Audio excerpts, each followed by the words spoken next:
I know there's been lots of great films that John Hughes has produced or directed. May he rest in peace. He's directed some numerous good ones, even some that were meant for families if they have a little bit of swearing and what have you, like Home Alone or even Uncle Buck or, well, some of his Brad Pack films like 16 Candles or even the Breakfast Club, even though that's R rated. But there's this one film he did that I feel like does not get a lot of love these days after its release in 1991. And it stars a young lady named Alisan Porter. Long before she was a winner on TV's The Voice, she was this cutie pie. Here's my review of Curly Sue. Back days! Entertainment rankings and reviews.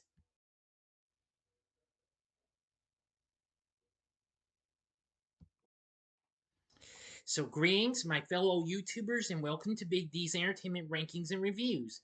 My name is Doyle, better known to you as the Big D, and this time around I bring to you a review of the 1991 dramedy flick Curly Sue, released by Warner Brothers, written, produced, and directed by John Hughes in his final film he directed.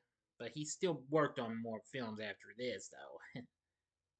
The film stars James Belushi, Kelly Lynch, and Alisan Porter as the titular character. The film's story is about a homeless con artist and his young orphan companion who gains shelter with a rich divorce lawyer. But this film got heavily dissed and what have you since its release on October 25th, 1991. Well, it did okay though at the box office, but this film got a lot of hate. But rest assured, I am going to defend this film. Excuse me. Okay. Bill Dancer and his young companion, 7-year-old Curly Sue, an orphan girl who Bill took in as a baby, are homeless folks with hearts of gold. Their scams are aimed not at turning a profit, but at getting enough to eat. One night, while they are sleeping at a shelter, Sue's tin ring, which was left to her by her late mother, is stolen and pawned by a drifter. After moving from Detroit to Chicago, the duo succeed in conning a rich divorce lawyer named Gray Ellison into believing she backed her Mercedes into Bill. When Gray accidentally collides with Bill for real the following night, she insists on putting the two up for the night over the objections of her snotty boyfriend, Walker McCormick. After a confrontation exposing the con, Bill admits the truth and tells Gray it's time for him and Sue to move on. Thinking Bill has been abusing Sue by using her in his cons, Gray demands that the girl stay with her, but Bill will not leave Sue. Gray lets them stay when she understands the precarious position the homeless pair are in. Walker, out of spite, turns them in, and Sue is taken away by Child Protective Services while Bill is arrested because he never had custody of the child. Alright, this is kind of a short story, so I'm going to go ahead with the rest of the ending so you know the procedure. You better stop this video immediately because I'm going to go ahead and give you 5 seconds to stop this. But if you have seen this movie already, which I'm not sure if a lot of you have, please continue. And of course, you know the procedure. Okay, you've been warned. While in jail, Bill encounters the drifter who stole Sue's ring and forces him to reveal what he did with it. Gray arrives to get Bill out of jail and has also got Sue out of state care. After learning that the drifter took the ring to a pawn shop and sold it, Bill buys it back. Sue and Gray return to their apartment and discover the ring, which Sue takes as a sign that Bill has decided that the time has come for them to part. However, the ring is accompanied by a note saying Bill is in the living room. Gray and Bill legally adopt Sue and are subsequently married. And the film ends with them dropping Sue off on her first day of school. And we get a few shots of some scenes from the film as the credits start rolling. End of story. So, what did I think of Curly Sue? Well, I've seen this a few times, and well, this has become a guilty pleasure of mine. I really think this is a very underrated film that Mr. Hughes has given to us. Now, this, of course, was the last film he directed before his death in 2009. But, however, he did do more work in producing other film, producing and writing, including the couple of Home Alone sequels, as well as Dennis the Menace and Baby's Day Out. Many others.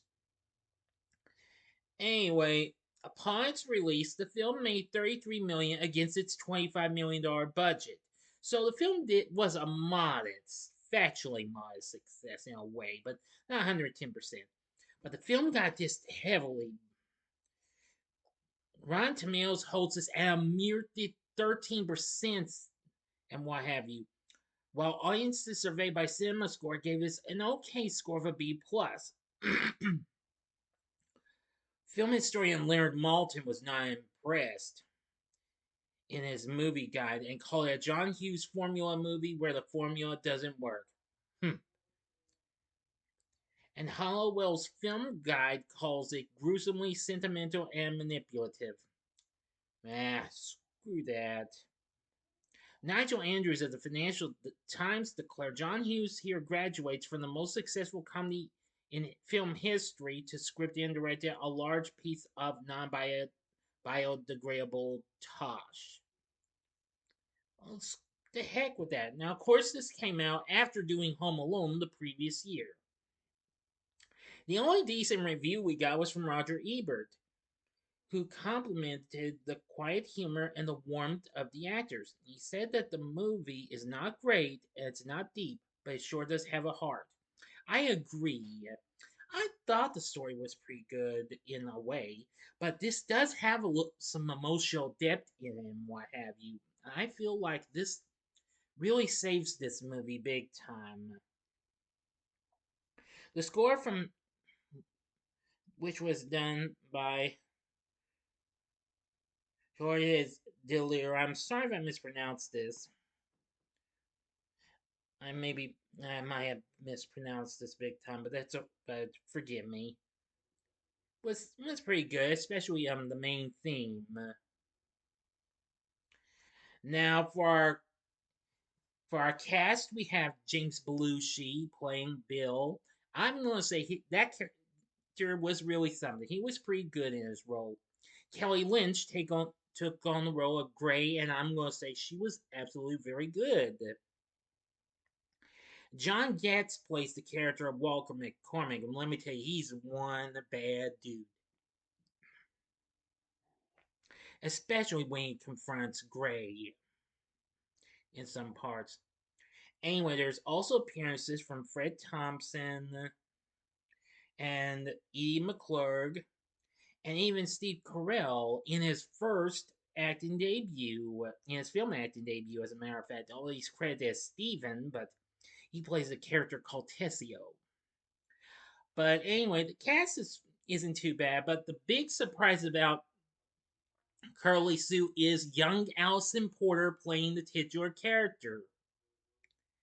Man, now this is the reason why I loved Curly Sue was because of Alisan Porter. And of course, this was ways before she even won in the 10th season of NBC's hit reality series The Voice in 2016. Anyway, I have to admit, Porter was so amazing. She really steals the show every time. In just about every bit of scene she's got, she proves she's a little orphan girl with lots of spunk. And that's another reason why I liked her, because Curly Sue was really a spunky little thing. Yeah. Like I said, just about every scene I've seen Porter in as the titular character. So, wow. Funny, cute, amazing, etc., etc., etc. So I really think that Curly Sue does not really deserve to be hated on like it's been after it's been like, let me see. Yeah, after 33 years, and believe me, I've defended this film big time because the cast I like. I like the characters, especially Curly Sue. The music's pretty good too. The direction of the film was fine by Mr. Hughes, and still he did write a good story though.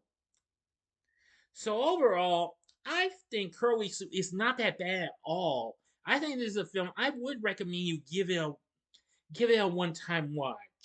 Now, though it's PG rated, it does have some language in it, a little bit of big language in it, kind of like what happened in Uncle Buck, which of course was another recent film from Hughes, which that was actually his next to last directorial film before this one.